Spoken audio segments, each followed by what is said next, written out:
Hey there, greetings from Area 51 Raceway. Today I'm going to do a video on the Obsbot Tiny 2 Lite. So I've recently got this camera after watching Marty's Michigan 6-hour race.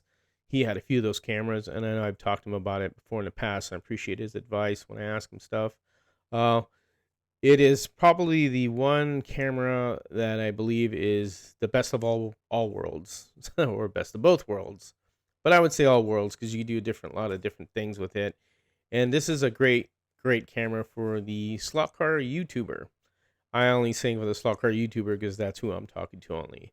I am not a sponsor of Obsbot, nor I got anything for free. I'm just showing a product that I wanted to share with everybody who's does a lot of YouTube videos and a lot of live streaming of their channel. And this is a great inexpensive tool to buy, or inexpensive camera, put it that way.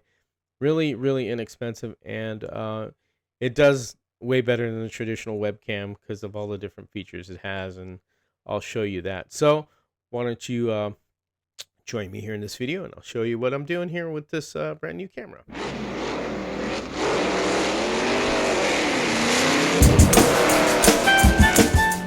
So here's the Tiny 2 Lite camera view from above the track. Now I have it on the door.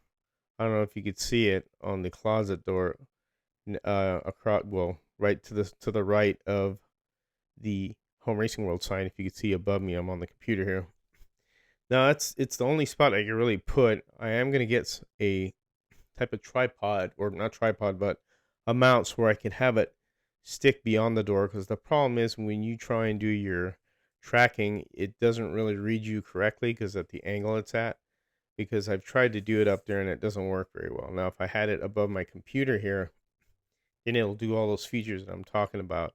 This camera's really got a lot of, bells and whistles. So you'll have to go through everything. I will not show you exactly everything it does because it's got a lot. So when you download the software, which is called the Obsbot software, you can download it for Windows and Mac. They'll both work. I'm using Ecamm right now, and the Ecamm has, how would you say, loaded it up onto my screen. As you can see here, there's the screen and everything on it and the different things it could do. Now, if I do what's called the presets, and this is the preset 1 of above the track. Now, if I do a preset 2, you could see it swivels that way to show you if, to that particular spot you want to go at, that's where it's at. So if you want it to, like, present yourself and just switch back and forth and then back to the track, and it goes like that. There's 3 presets you could add from the Obsbot Center. Now for Ecamm, it does pop up, which it's not really showing the how would you say, the the controls for it for automatically. So it'll have a window, and it'll have, to move the gimbal around, and in your presets, save, recall, pan tilt speed, AI tracking off or on, if you want to do upper body, so forth, head, close up shot, and then it has the zoom in here also. You don't see it on my screen here because for some reason it doesn't want to come up there, which I don't know why it's not doing it. It's just Ecamm's that way because it doesn't show you all the controls, because just, the program is, it's not showing it on my screen thing here also. But you can see all the controls here that I have, and these are the presets. I just added the third one. So if I wanted to, say, move the camera, say, to, I don't know, let's say go to this preset right here, to like the track, to where on my workbench, which I can't really see too well, and I'll zoom it. See if I want to focus on that dyno there with my tire tour, which would be really not feasible to do because it doesn't really show much, but I'm just using it as an example. So that's the maximum amount of zoom it'll do. Now, if I preset that to my third one, excuse me, I had that one right here. So let's go back, and then I'll zoom in again. And then what I'll do is I'll update this as my update. You see how I did the update right there? You update your zone, and now I go to 2, it goes to that. I go back to 3, It goes right to that. So it's pretty cool that you could do all these things. I'll go hanger one, which is the track. And then also have my, my iPhone camera, which is another view, which is cool too that I could do. It's nice to have these multiple things. Now this camera here to me is better than all the little webcams that I got. I got 3 webcams there. They're decent. I have HD, um, and 1080p is the max you'll need. So this camera in particular right here is the Lite. So this is the 4K. So if you wanted the 4K video, this is pretty good for recording and stuff if you do like recording stuff. But for really web, for live broadcasting, the SE model, it's cheaper. It's about 50, 60 bucks cheaper, I think, or 70 bucks cheaper. And it does the same thing as it, except for there's no 4K. That's the only difference. That's to me, that's not a big deal. It doesn't, how would you say, it doesn't really matter if you're, for streaming on YouTube if you need 4K.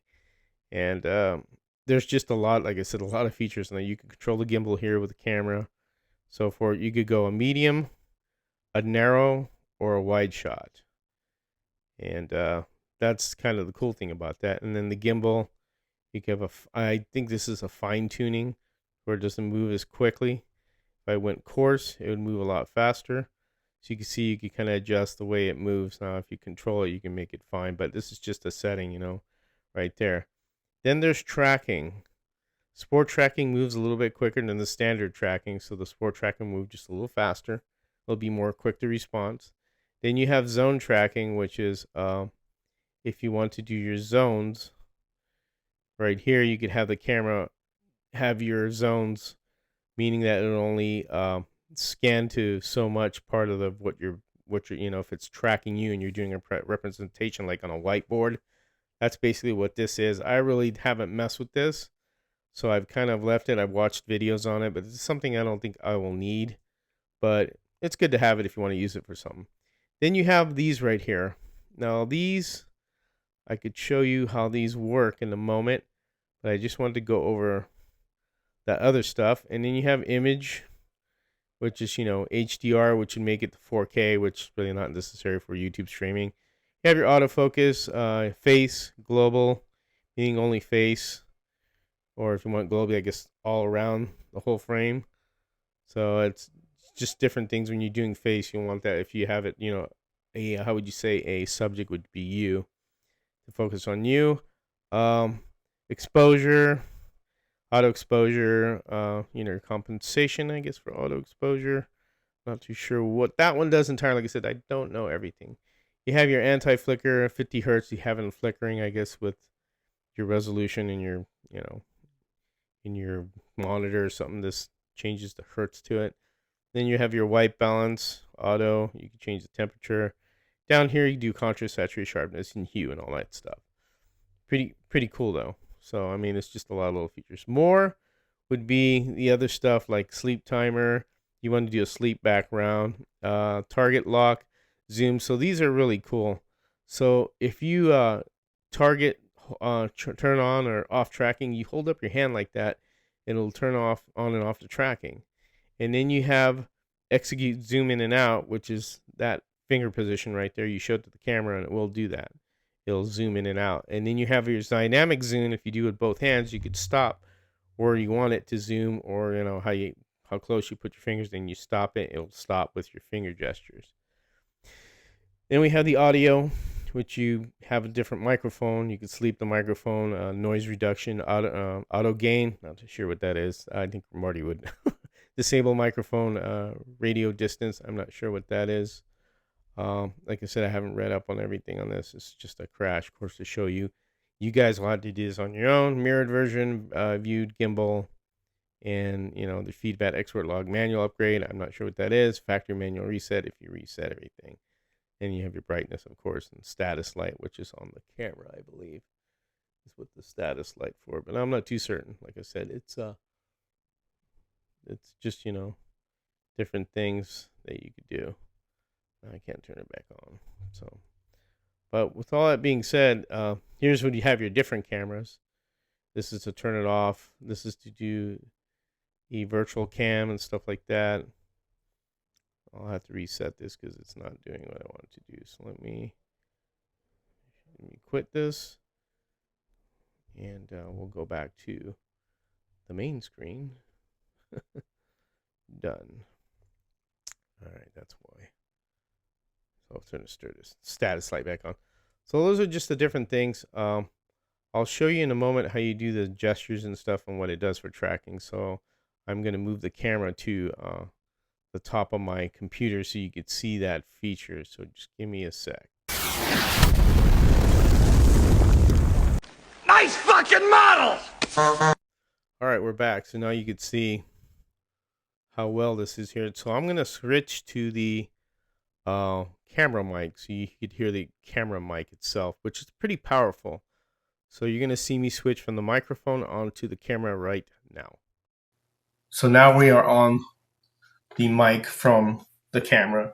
And it may sound echoey because you're going to remember if your room is kind of like very, not much on it, or the sound bounces off the walls more because obviously you have pictures or whatnot, you'll get more of that echoey sound. So you may get that with this, which I had on one of the two lives. I heard it was kind of echoey because the room is, is bouncing the sound around. So, I mean, that would be solved with, buying a roadcaster and all that stuff, which I don't have the money for. I don't like to, spend too much money. But I'm going to show you the different things that you could do with tracking. And so normal tracking, excuse me if this would be this. And I've done normal tracking. I'm in front of it. So when I move around, the camera will track me just like that.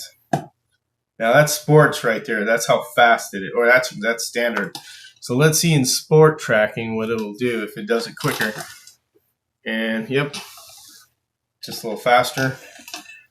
So I don't really see a difference too much.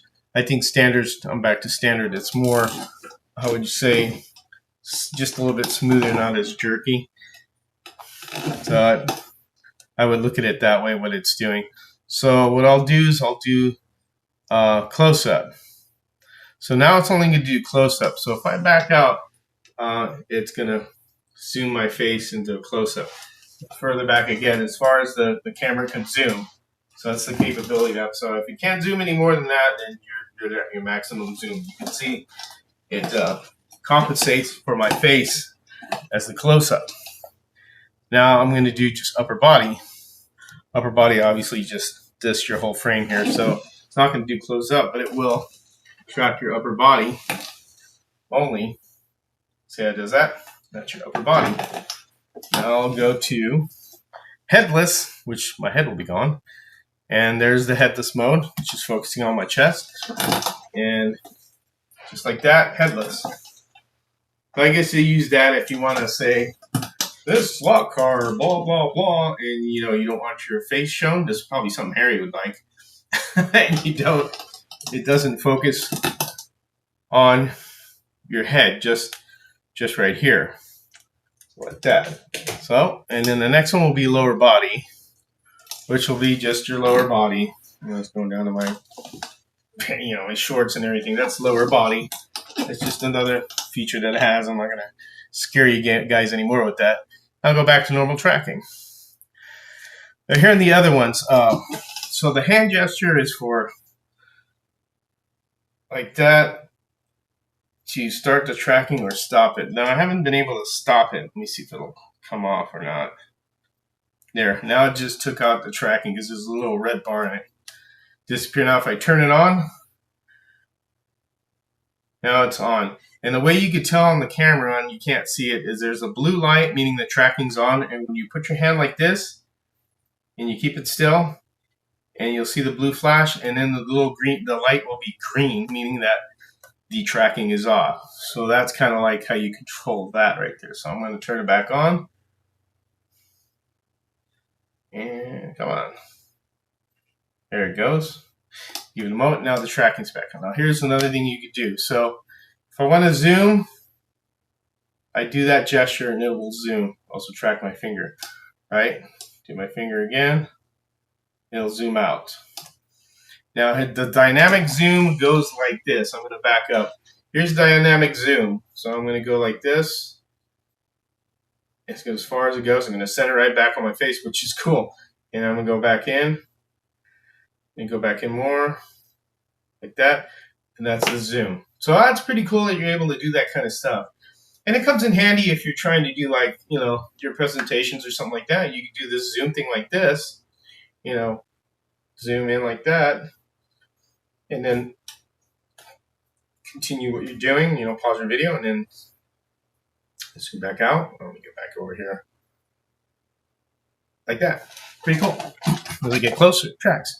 Now, if you have it high up on the door like it did there, it's not going to do this because it needs you in frame, and it's kind of weird because I have it on the door jamb, so it's not really pitched up to look where it should be because the base of it, you're hitting it when it tilts down, it shows the base. It confuses the camera and it's just not going to work. So, but that's kind of cool. Those features right there, you could do. You could record with this camera. So if you wanted to record your presentation, your video that you're doing, this is capable of that, and we'll save it to a file. And you can just use that file on your YouTube or whatnot. You could add multiple cameras. Looks like an amount of 4 cameras you could add. And I will go back to the PC mode so you can see it. You can see me here. So a total of like 4 cameras you can see right here you could add. So you can add a lot of cameras if you want to spend $89 a pop, you got 2, 3, or 4 views, man. It's totally up to you. This is pretty cool. Like I said, it's very handy. I know I've looked at this camera before, Marty did and all that stuff, and I just didn't really think of looking at it anymore because I do have a gimbal camera, but it's a Pocket 2, and I've used it. It's kind of a pain in the butt because it's not really a dedicated webcam. But this one right here is a dedicated webcam. It's a dedicated, presentation cam, and also will record. So it's recording cam. So if you would put this above your workbench, you could do something like that, or over your shoulder where it's looking down. Which, there's a lot of possibilities that you could do something like that. But again, for the price of $89 on Amazon for the SE, which this one right here is the Tiny 2, which is $159 because it's got 4K. So it's got way more resolution. But you don't really need it in YouTube. I just want to use it for if I do videos on it. It's 4K, and that's just me. You don't have to get that one. You could stick with the SE, which is cheaper. It'll do the same things this is doing, except for it's not going to be 4K from what I understand. So everything should work the same. Obsbot's been out for a little bit, I guess. I don't know how long, but they do have other cameras that will go a lot more higher because they have more inputs in it. I've seen some that go up to like $1,500, but really for YouTubers, I don't need anything for $1,500. That's crazy. I just want something pretty simple, and this isn't a good price range for me. I did get the Tiny 2 Lites because I wanted the 4K thing. I do have one down on Hanger 1, and it does a real good job with like you saw in my test videos doing things. But I hope, this helps, the regular YouTuber, soccer guy who wants to enhance his, his videos and, his lives. Again, this thing's great for lives. I really like it because it'll go down on the track. And with Ecamm, I love it because I can hook up my iPhone and I can have my multiple views, as you see, when I go back to the main view. And you can see I have this, and there's my iPhone, right? That's in this screen as well. And then, the Obsbot itself. And I could basically, if I wanted to pan this over to, the track. Let me go this way. So I go over the track view like that. Not that I would do a view like that, and it's pretty neat. You could, do all those things. Now it's trying to track me, see? Trying to look for me, so I'll take off the tracking. And I'll go back up. And go out like this. There you go. It's not not exactly perfect, but it's where it's at, obviously, because it's on top of my computer. But when I have it high up on the door, which I will do that in a minute, so let me do this preset like this, and I'm gonna pick the camera up and I'm gonna put it on my door jamb here, which I'm gonna get a mount for it later, and put it right there. And there's the view of the track. Now I have to adjust it because I moved the camera, so I'll move it up. And I'll show you what I did here. Let me go back to the PC view. I see I'll go up here. Got it where I want it, moved it a little bit more this way. And then what I do is I go to here and update my preset zone. Now it's updating. So then I can go to 2, or, if I'm talking and jabbering my big mouth. And I go back to that one right there. It's going to be great for proxies because you could have this view and then the iPhone view, and then maybe I could tilt it where I have a, we could see the timer as well, because on Ecamm you can't really plug the timer and put a window on here unless it's a separate camera doing, which I can do that with one of the webcams I have, which I'll probably, I could do that if we do the, when we do the, I would say the NASCAR truck proxy. But again, I'm going off the Tiny 2 mic, so I don't know how the sound is. I hope it's good, but that's basically what it's all about. And I hope you guys enjoyed this, and appreciate your time and checking in, and on this video. And it's just another tool I'm just showing you guys could buy if you're interested. And Marty did a real good job with his. He had 2 or 3 of them, and they really did a good job with how they focus. And really, his lives look great. And he's got the SE models and the Tiny 2 model. So I mean, he's doing it 1080p, and that's good enough. You can see how clear they are, at least from what I know. 4K is a lot, but YouTube only runs 1080 is about max. I don't think they do 4K. I think it'd be too much for a computer for some people, but depending on your computer speed and memory stuff. But there you go. And so I hope you enjoyed this video. As always, you guys take care and have fun racing.